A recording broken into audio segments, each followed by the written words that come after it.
the same reaction. Is there a game today? Don, I'm going to defer to the oldest guy here, so I'll let him start.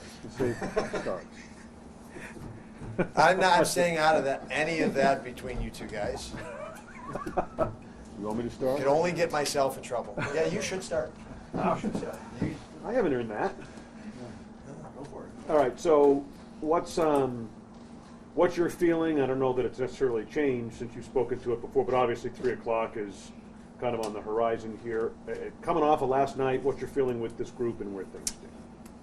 Well, last night obviously is disappointing. And in this league, there's always disappointments throughout the league. Just look at the scoreboard every single night around the league, and teams are extremely disappointed. But when you wake up the next morning, you have opportunities that lie right in front of you. And if you dwell and you spend extra time feeling down or sorry for yourself or try to throw a pity party, you're in trouble because we're still in a great spot and in a great position. If we start dwelling on negative now, it's going to sink us and will interfere with the opportunity that we have at hand, and that's still very much in the thick right now of fighting for a playoff spot. So that's good, and we've got to be excited about that, period. So that was the message this morning. Now, use last night's game and pluck details out that you can help dial you in or focus you on either improvement or targets for the next game. And we have to do that. So I guess the only follow I would have, Don, to that is maybe something that a fan would ask you, right? Like whether it's the Columbus game or last night, is there anything that suggests maybe that you need a little push, something at the deadline to get over the top, if that's something that would be valuable to this group? Well, we're dealing with some injuries, obviously. Dahls plays 26 minutes, maybe a little bit more than 26. I think I'm close to the amount he plays, and that's close to half the game. That's a big void. And Tuck is obviously a big void, playing I think he's our highest forward minute-wise. And if you look at, Colorado, for example, when they lose 2 of their top players, what their situation is at that point. It's just, this league is tough when you lose. It's challenging and much more challenging. So, that is some hardship, but it is also forcing guys. It gave Jack Quinn a spot on the first line, and he's looked great, and that's going to push Jack Quinn to the next level. And, obviously Owen takes over the spot on the first power play, and he's a great young talent. So I guess what I tell you is all the greater the challenge for us, we've made a commitment. Now is not the time to be impatient. We've seen massive growth in this organization. Nobody knew we had a first line in the NHL a year ago. We have one of the best first lines in the NHL with Thompson, Tuck, and Skinner. It's just statistically shows that. That came out of nowhere. So, and that's just one example of growth. Dahlin growing into what he is. We see Owen growing every day. So the question that goes through your head is now the time to be impatient? Or are we going to do something being impatient? This is the first time our players have experienced. We put players in the NHL to gain the experience of being in the NHL. Lots of young guys, and put them in situations to gain experience. Fighting for a playoff race and the pressure that comes with it and the hype that comes with it is a psychological challenge that our guys need to learn to deal with, especially the ones that we feel need to be here and are going to help us turn it and win a lot.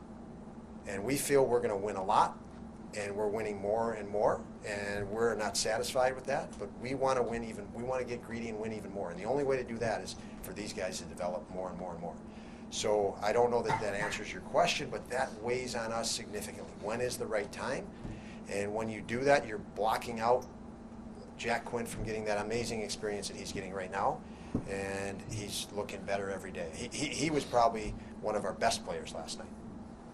Now that Don is joining the group in practice, what's his status now that he's practicing? I'll find that out. So he had a really good skate yesterday. He stayed back with our medical guys that are here and skating coach with Mike Ansell, and that was really positive. That was his first time back on the ice, and it was as positive as could be. Now we integrated him today, and not a heavy workload. but I'll get the feedback after this. And, you know, as I mentioned, day to day, prior and every day we're taking information. How is his response to the next push and challenge? We'll see that, and we'll probably see it actually tomorrow morning a little bit too, after the workload today. So what that means, I don't know about tomorrow for a game, but I can't rule it out either until we get some more information after his response here. What's been your view of what the trade market has been across the league? Been pretty active? Well, I tell you this, I love you know, we're building this team for now without sacrificing the future. And I watch teams, especially in our conference, sacrificing a lot of the future. And they're in a win now. I think what you see this year, for me, and having been through it even on the side of pro scouting and management a little bit, is I think the last couple years there was Stanley Cup favorites from the East and favorites from the West, and you guys know who they were. And this year, you don't have those perennial favorites that were the last 2, 3, 4 years. And I think everybody feels this is their year now. They have a chance. There's not a real big name team out there that everybody thought from the start of the season was the favorite. And that's different than 3, 4 years ago. And I think that's influenced the market from what I see and been around. And again, I think we're in a great position as a franchise because you can just see we're seeing the potential and we're seeing the growth every day and the potential every day.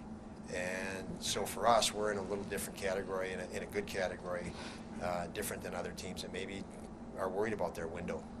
Back to Rasmus, can you see him getting antsy? Because, I mean, we know who the competitor is. Can you see that Yes. he wants to get back in? Yes, I can. Just what you said, I can see him getting antsy. He did not want to play, and he wanted to go on the road yesterday, and so he's doesn't want to sit still, and he's the guy that feels like he's letting his teammates down, and obviously he's not. He's not fit to play right now, and it's a challenge for him to swallow that and deal with that, but that's why he's great.